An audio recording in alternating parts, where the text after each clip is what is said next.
ఆంధ్రప్రదేశ్ ప్రభుత్వము గ్రామ పంచాయతీకి సంబంధించిన ఆడిట్ ఏదైతే ఉంటుందో ఆడిట్ను కంపల్సరీగా నిర్వహించాలని చెప్పి ఒక డెసిషన్ అనేది తీసుకోబోతుంది.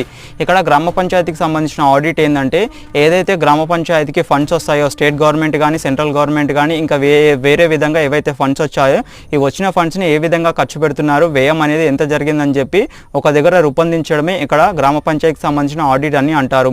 ఇక్కడ ఈ ఆడిట్ అనేది ఎలా జరగాలంటే మొత్తం ట్రాన్స్పరెన్సీగా ఉండాలంటే పారదర్శకంగా ఉండాలి, అకౌంటబుల్గా ఉండాలి. గ్రామ ప్రజలు ఎవరైతే ఉంటారో వీళ్ళందరికీ గ్రామంలో ఎంత ఫండ్స్ వచ్చినాయి, ఎంత అనేది ఖర్చు పెడుతున్నారని మొత్తం అందరికీ తెలిసే విధంగా ఈ ఆడిట్ అనేది నిర్వహించాలని చెప్పి ఆంధ్రప్రదేశ్ ప్రభుత్వం ఒక డిసిషన్ అనేది తీసుకోబోతుంది.